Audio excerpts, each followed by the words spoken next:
itu berdiri di ujung gang kecil yang sepi.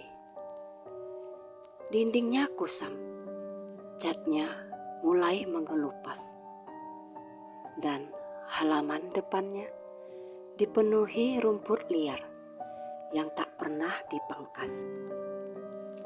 Disitulah Dinda tinggal, seorang anak perempuan berumur 10 tahun, berambut hitam panjang, matanya bulat dan bening, tapi sering sekali terlihat sendu, seperti langit sore yang tertutup mendung. Setiap pagi, ia bangun lebih cepat dari semua orang yang ada di rumah itu. Bukan karena rajin, tapi karena ia takut. Ayahnya, Pak Darto, tak suka kalau sarapan pagi belum siap saat ia keluar kamar. Dan ibunya, Bu Rini, jarang sekali bicara lembut padanya. Entah sejak kapan, wanita itu seperti kehilangan kasih pada darah dagingnya sendiri. "Cepat, telurnya gosong, Din," bentak ibunya suatu pagi, sambil menyambar wajan panas dan meletakkannya dengan suara berderak di meja. Dinda hanya diam. Ia tahu kalau menjawab sedikit saja, tangannya bisa kena cubit, atau lebih parah, seperti kena pukulan sendok kayu. Ia hanya menunduk, matanya menatap ke bawah, menahan air mata agar tak tumpah. Dari kamar belakang, suara berat ayahnya terdengar. "Ribut lagi, Rin? Anak itu bikin masalah lagi ya?" Bu Rini melirik tajam ke arah Dinda. "Iya, Mas, lihat saja, tak becus kerjanya, cuma bisa bikin repot." Langkah kaki berat terdengar mendekat. Lalu sebuah tamparan mendarat keras di pipi kecil Dinda. Anak gak tahu diuntung. Sudah bagus dikasih makan, tapi masih aja nyusahin, bentak ayahnya. Dinda terhuyung, tapi tak menangis. Ia hanya menatap kosong, seolah-olah rasa sakitnya sudah beku. Ia ingin marah, tapi entah kenapa selalu merasa kalau semua ini memang salahnya. Entah salah apa.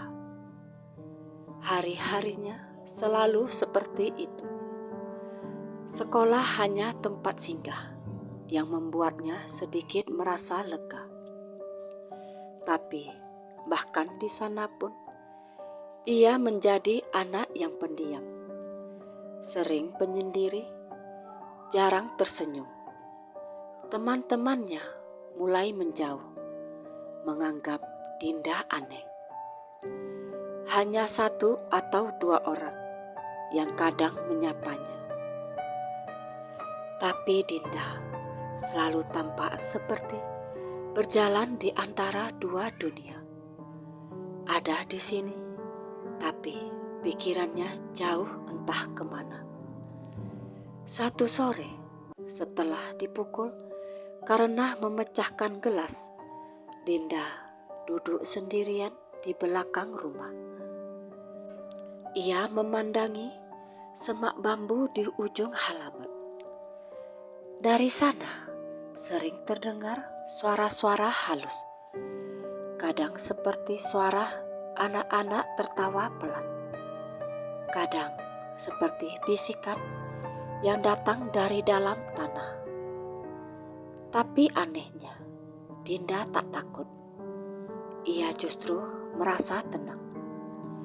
"Dinda," sebuah suara lembut memanggil namanya. Gadis kecil itu menoleh cepat. ada siapa-siapa di sana. Angin sore bertiup pelan, mengibaskan rambutnya. Dinda, suara itu datang lagi.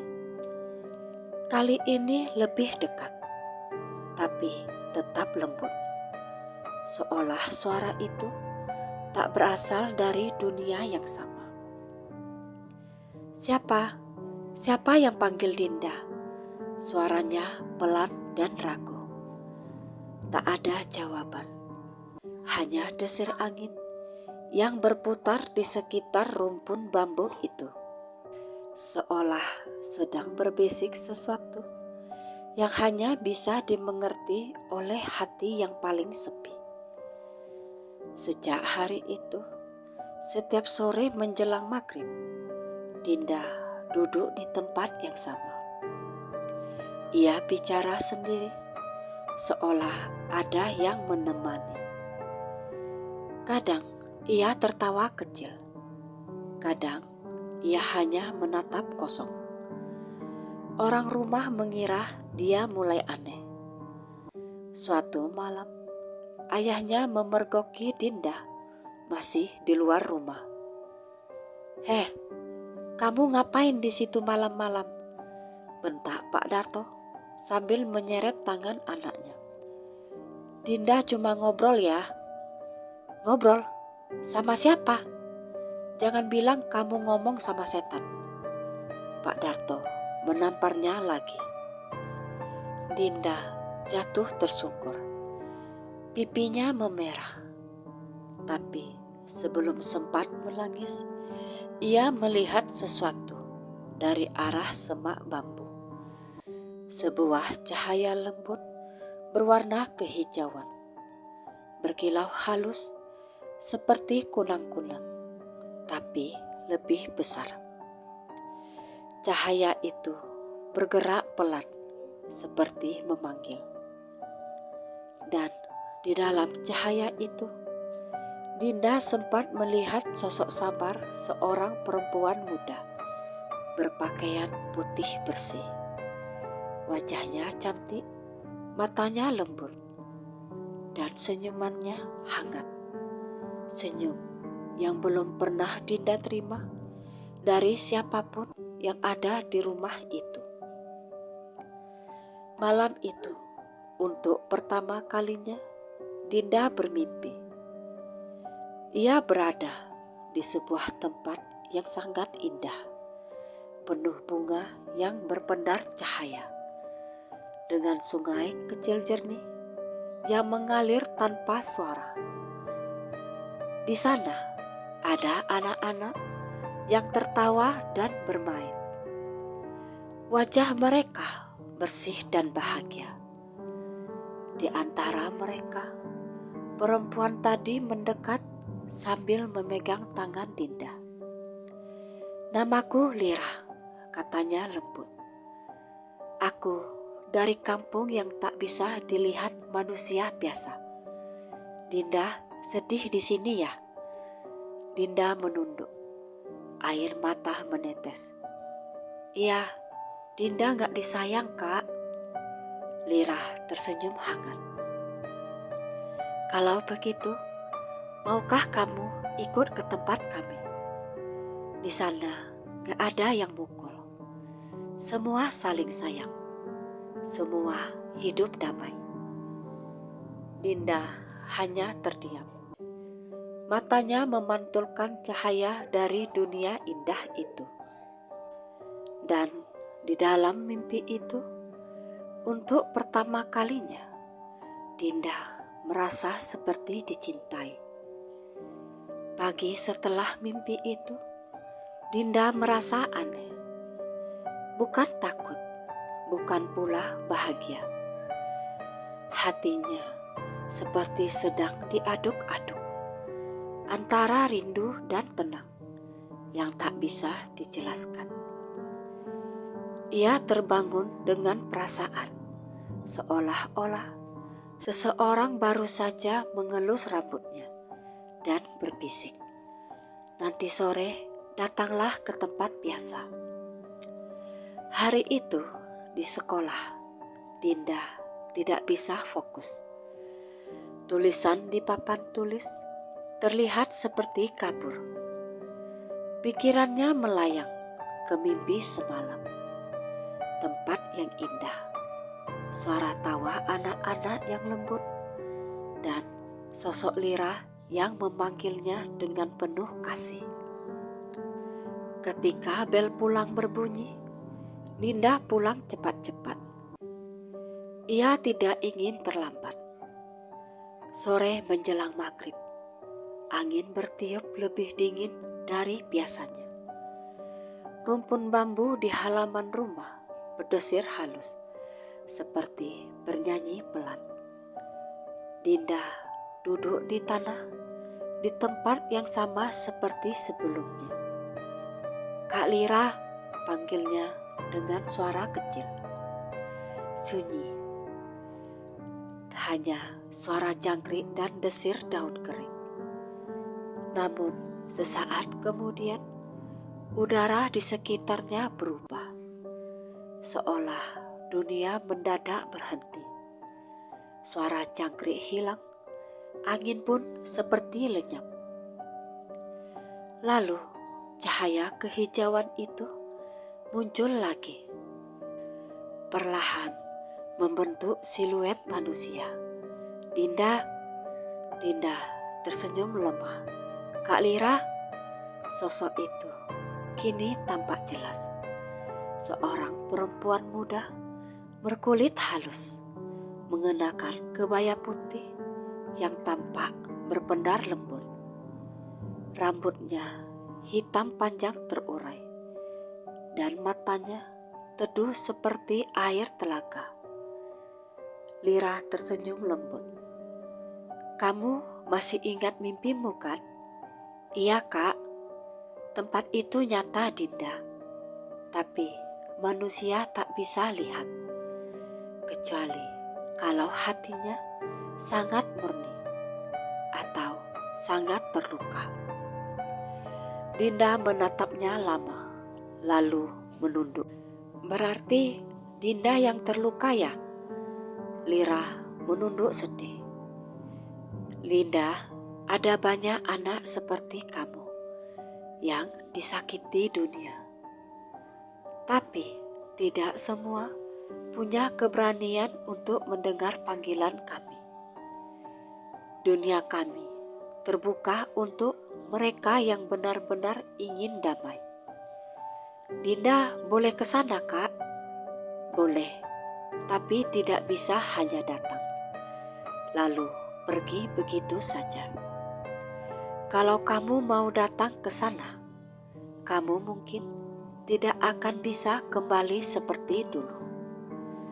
Dinda terdiam, hatinya berdebar. Ia tidak benar-benar paham apa maksudnya. Tapi di dalam kepalanya, suara teriakan ayahnya, bentakan ibunya, dan rasa sakit yang bertumpuk selama bertahun-tahun kembali bergema. Lalu terlintas wajah Lira dan dunia penuh bunga. Tempat yang indah tanpa rasa takut. "Dinda mau, Kak," katanya lirih. Lira menatap Dinda dengan lembut.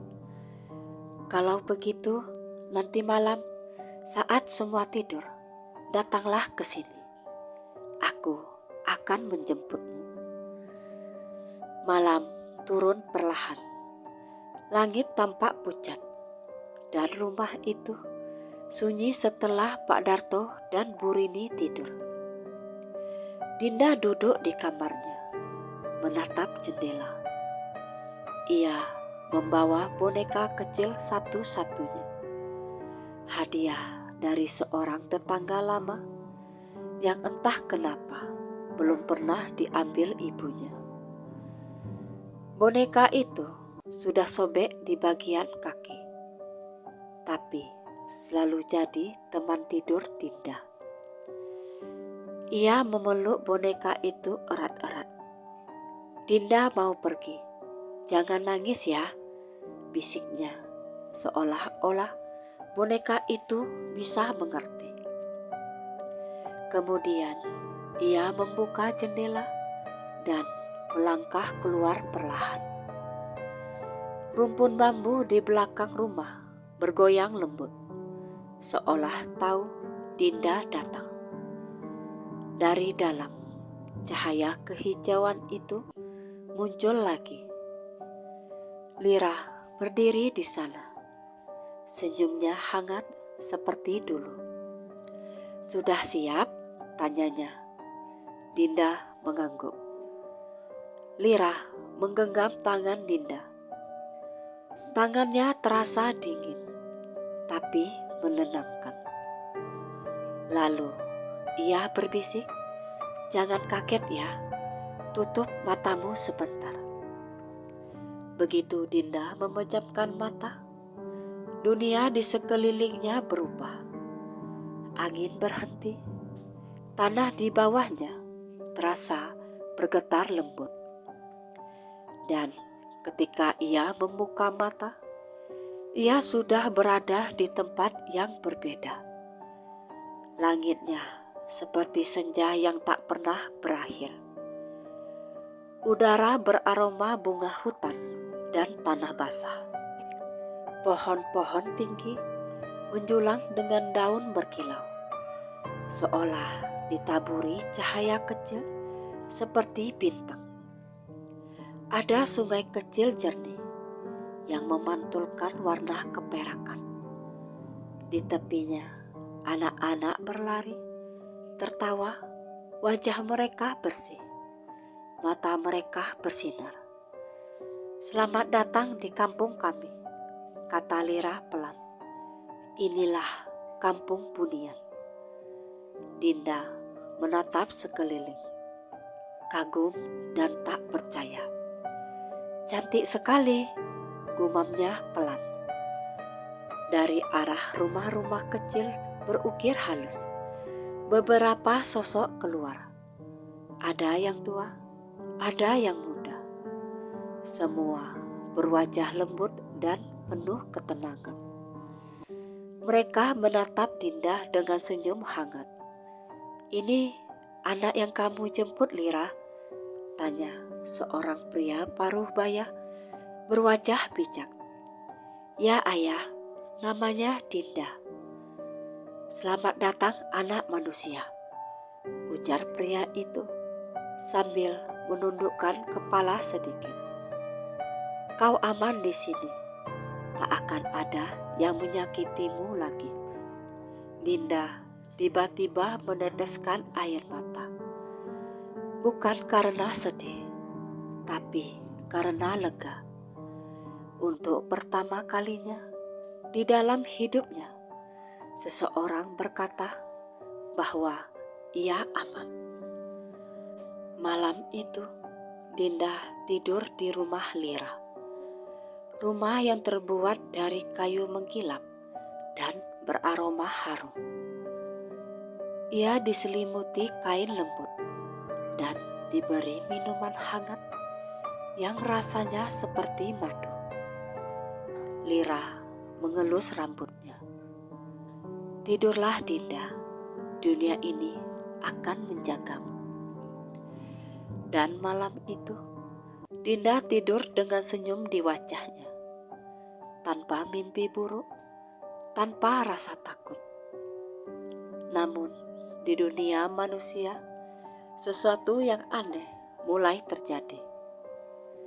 Keesokan paginya, Burini terbangun dan mendapati kamar Dinda kosong. Jendela terbuka dan hanya boneka lusuh di atas bantal.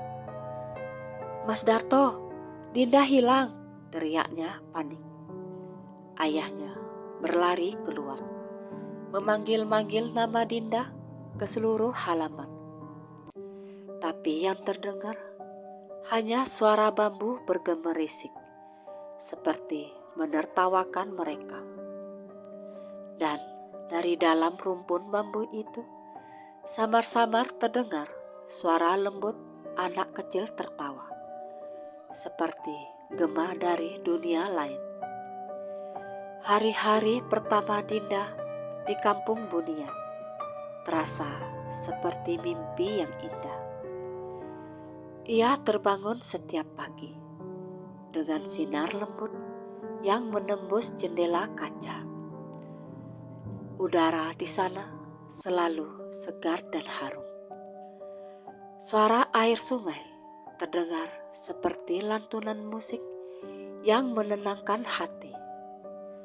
Setiap pagi, Lira mengajaknya berjalan menyusuri padang bunga yang berpendar cahaya biru lembut. Dinda sering berhenti di tengah jalan, mengangkat tangannya dan membiarkan kupu-kupu bercahaya hinggap di jari jemarinya. "Cantik sekali," katanya setiap kali. Lira hanya tersenyum. "Semua yang ada di sini memantulkan hatimu, Dinda. Kalau kamu tenang, maka dunia ini juga tenang." Kaum Bunian hidup damai. Mereka berbicara pelan dan jarang marah. Tidak ada suara bentakan dan tidak ada rasa takut. Setiap anak Bunian diperlakukan dengan kasih dan mereka sering bermain bersama Dinda. Ada Nira yang pandai menari di atas air. Lalu Dano yang bisa memanggil burung-burung kecil hanya dengan siulan. Mereka mengajari Dinda cara membuat kalung dari bunga bercahaya dan menenun benang cahaya menjadi kain lembut seperti awan. "Kalau Dinda mau," kata Nira suatu sore, "kamu bisa belajar menari di udara juga." Dinda tertawa kecil. "Nanti ya, aku takut jatuh." "Di sini gak ada yang jatuh," sahut Dano sambil tersenyum. "Kalaupun kamu jatuh, angin akan menangkapmu." Begitu banyak cinta dan kebaikan yang ia rasakan, hingga hatinya perlahan sembuh dari luka lama. Tapi sesekali, di malam yang sepi, Dinda masih menatap langit dan terdiam lama. Lira yang duduk di sampingnya bertanya pelan, "Kamu memikirkan dunia lamamu ya?" Dinda mengangguk. "Aku kadang masih kangen, Kak, tapi bukan sama mereka. Aku cuma kangen bau tanah di rumahku dan suara ayam dari kandang belakang. Walau mereka jahat, tapi itu rumahku dulu." Lira menatapnya dalam diam. "Kamu masih punya hati yang lembut, Dinda. Itu yang membuat kami mau menjagamu." Malam itu, mereka berdua duduk di bawah pohon raksasa yang batangnya bersinar lembut. Di kejauhan, cahaya bintang berjatuhan pelan, seperti hujan tipis. Dinda memejamkan mata, menikmati ketenangan yang tak pernah ia miliki dulu. Namun, di dunia manusia, suasana justru sebaliknya. Sudah 3 hari Dinda hilang. Desa gempar. Pak Darto dan Bu Rini mencari kemana-mana, ke rumah tetangga, ke kebun, bahkan ke sungai di belakang rumah. Polisi pun sempat datang, tapi hasilnya nihil. Tidak ada jejak kaki dan tidak ada tanda-tanda perlawanan. Hanya jendela yang terbuka dan boneka lusuh di atas tempat tidur. "Dia pasti kabur," kata Pak Darto dengan nada tinggi. Tapi suara itu terdengar lebih seperti menutupi rasa bersalahnya. Sementara Bu Rini hanya terdiam. Matanya sembab. Setiap malam ia duduk di depan kamar Dinda, menatap kosong. Dalam hati kecilnya ada rasa sesak yang tak bisa ia jelaskan. Kenapa aku begitu marah padanya dulu? Pikirnya berulang-ulang. Namun malam itu sesuatu terjadi. Saat Bu Rini setengah tertidur di ruang tamu, terdengar suara pelan dari arah dapur. Seperti suara anak kecil yang bernyanyi Nina Bobo. Suara itu suara Dinda. Bu Rini tersentak. Ia berdiri perlahan, melangkah ke arah suara itu. Suaranya semakin jelas, seolah berasal dari belakang rumah. Dari arah rumpun bambu, langkahnya terhenti di ambang pintu belakang. Angin berhembus dingin, dan di antara daun bambu yang bergoyang, tampak cahaya kehijauan yang lembut. "Dinda!" panggilnya dengan suara bergetar. Tak ada jawaban, tapi suara nyanyian itu berhenti. Lalu terdengar suara tawa kecil yang lembut. "Bu, Dinda udah gak sakit lagi di sini." Suara itu lirih, tapi jelas. Bu Rini menutup mulutnya. Air mata menetes deras. "Dinda, itu kamu. Pulang nak, Ibu janji gak akan marah lagi. Ibu sayang kamu." Namun cahaya itu makin lama makin pudar, lalu lenyap. Yang tersisa hanya aroma bunga aneh yang belum pernah ia cium sebelumnya. Harum tapi menyesakkan dada. Sementara itu, di kampung Bunian, Dinda tiba-tiba merasa sesak dadanya. Ia berhenti bermain, memegangi dada kecilnya. "Kamu kenapa, Dinda?" tanya Lira. Aku dengar ibu nangis," katanya pelan. Lira menatapnya lama. "Kadang kalau seseorang memanggilmu dengan kasih yang tulus, suaranya bisa sampai ke sini. Tapi kamu harus ingat, tempat ini adalah rumahmu sekarang. Kalau kamu pergi kembali ke dunia mereka, kamu bisa terluka lagi." Dinda menunduk. "Tapi ibu bilang dia sayang aku." Lira tersenyum lembut tapi sedih. "Mungkin dia baru sadar. Tapi dunia manusia sering datang terlambat. Kau sudah aman di sini, Dinda. Kami semua sayang padamu." Hari-hari berikutnya, Dinda mulai tumbuh lebih bahagia lagi. Kaum Bunian menganggapnya seperti anak sendiri. Ia belajar membuat cahaya dari jemarinya, bernyanyi dengan burung hutan, dan menulis huruf-huruf kuno di udara yang berpendar saat disentuh.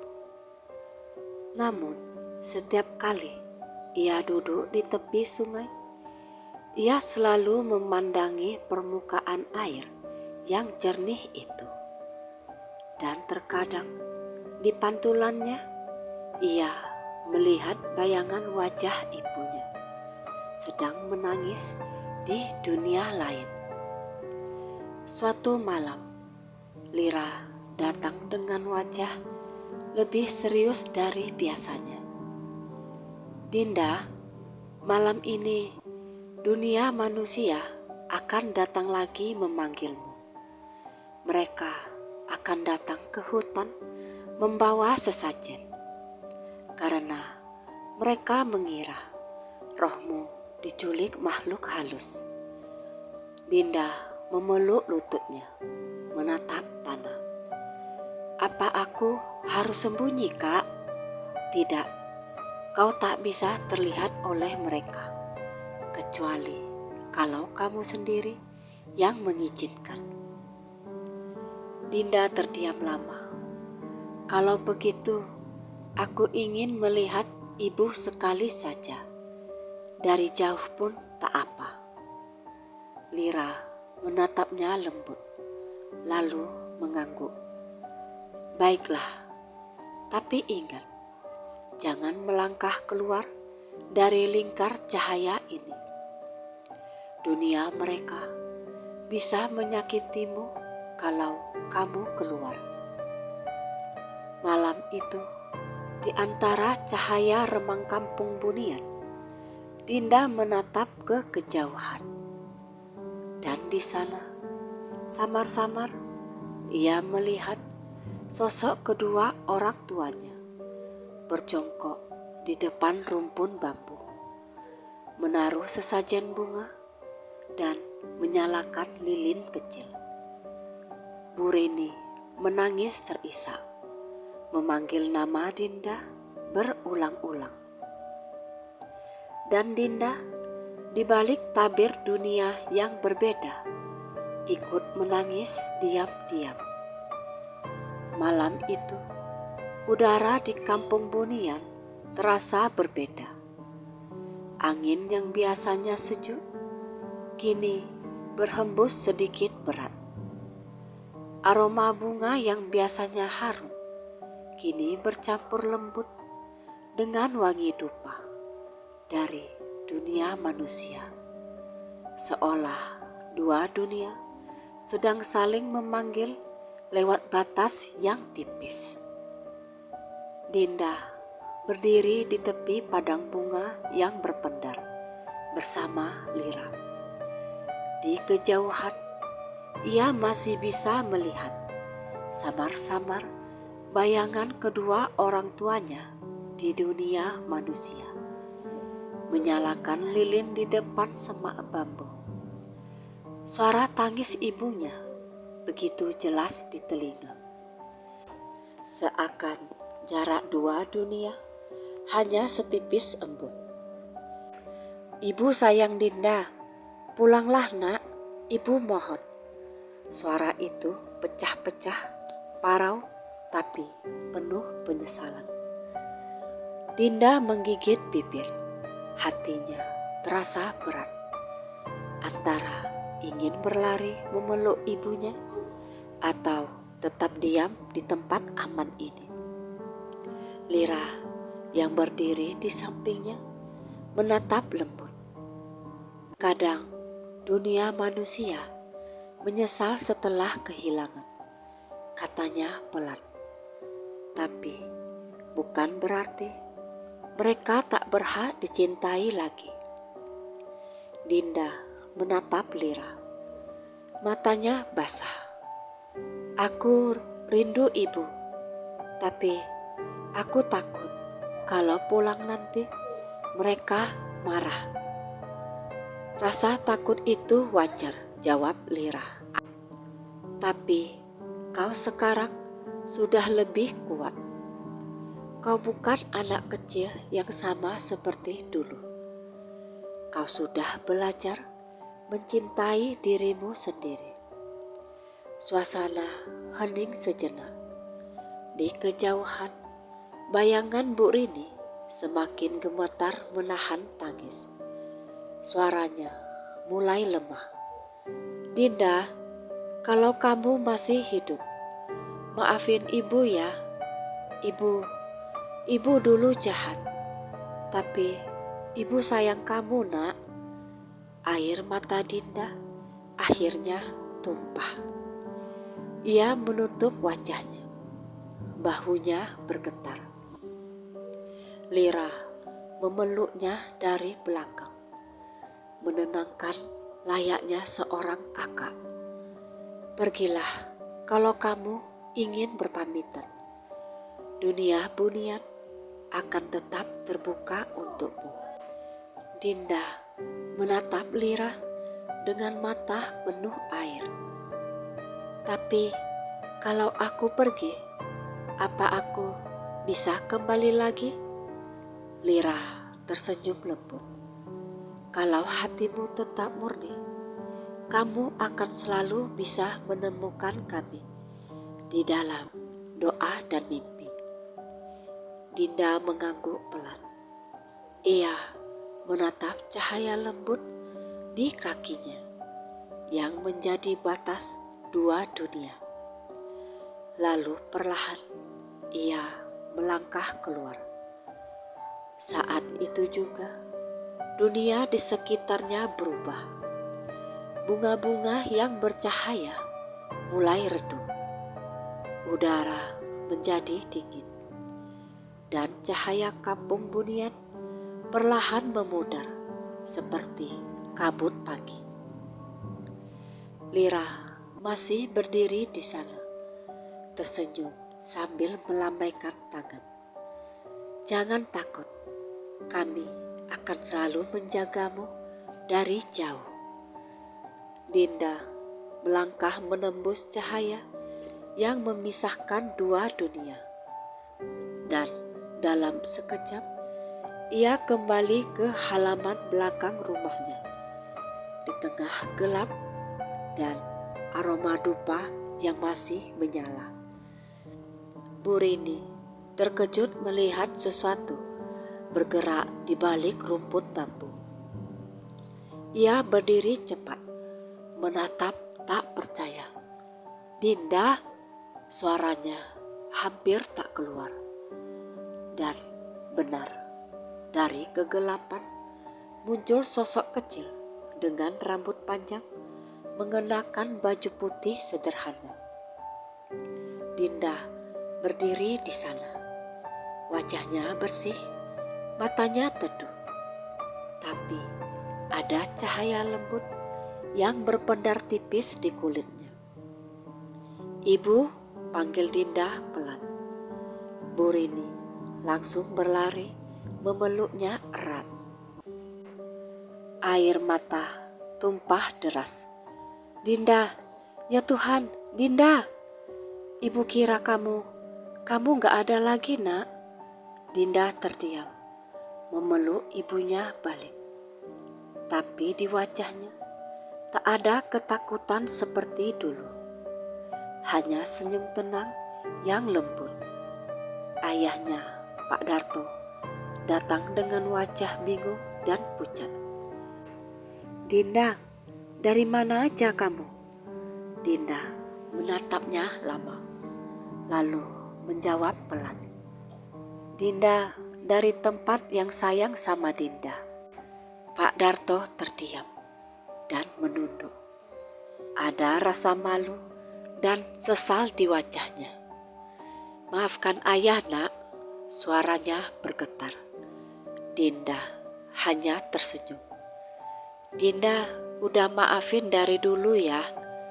Malam itu mereka bertiga duduk di ruang tamu. Bu Rini masih sesekali menyentuh tangan anaknya. Seolah takut Dinda menghilang lagi. Tapi ada sesuatu yang berbeda dari Dinda. Wajahnya damai, matanya seperti memantulkan cahaya yang tak berasal dari lampu rumah. Namun kebahagiaan itu tidaklah bertahan lama. Saat fajar menjelang, Dinda tiba-tiba jatuh sakit. Tubuhnya mulai lemah, kulitnya semakin pucat. Dokter yang datang mengatakan tidak ada penyakit apapun. Semuanya normal. Tetapi tubuh Dinda seperti kehilangan tenaga, seolah rohnya mulai memudar. Bu Rini panik, menangis di sisi ranjang. "Dinda, jangan tinggalin ibu lagi, nak.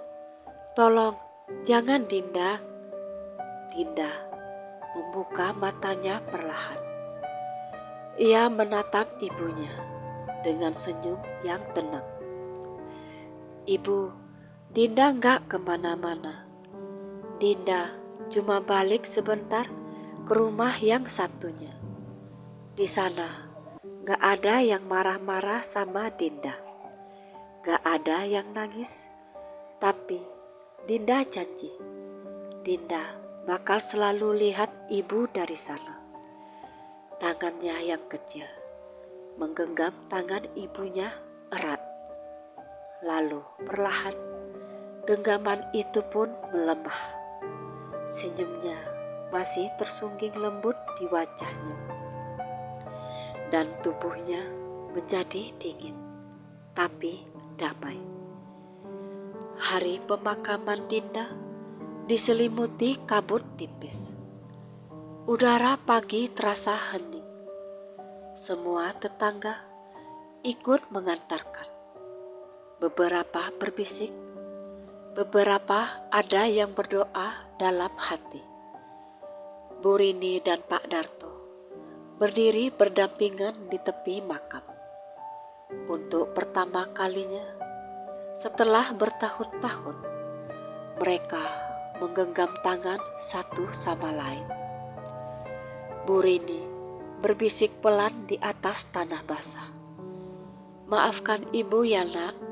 Terima kasih sudah mengajarkan ibu apa artinya cinta." Tiba-tiba angin berhembus lembut.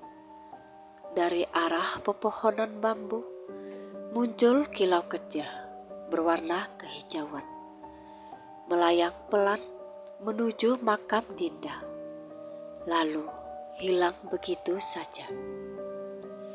Bu Rini menatap langit. Air matanya menetes, tapi kali ini bukan tangis kehilangan, melainkan rasa damai. Karena dalam hatinya ia tahu Dinda tidak benar-benar pergi. Ia hanya pulang ke tempat yang lebih indah. Malam hari, ketika semua sudah tenang, angin berdesir di sekitar rumah. Dari arah bambu terdengar tawa kecil lembut, seperti suara anak yang bahagia. Dan di kamar Dinda, boneka lusuh yang dulu ditinggalkannya kini berdiri tegak di atas ranjang dengan sehelai bunga bercahaya di tangannya. Bunga dari dunia bunian. Cahaya itu berpendar sebentar, lalu padam, meninggalkan kehangatan yang sulit dijelaskan. Lira berdiri di ujung halaman, sosoknya samar dalam cahaya rembulan. Ia menatap rumah kecil itu dengan senyum tenang. Tidurlah dengan damai, Dinda kecil. Dunia ini sudah tak bisa menyakitimu lagi. Lalu ia melangkah pergi, menghilang di antara cahaya bambu yang bergemerisik. Kembali ke dunia bunian, tempat di mana Dinda kini tersenyum selamanya.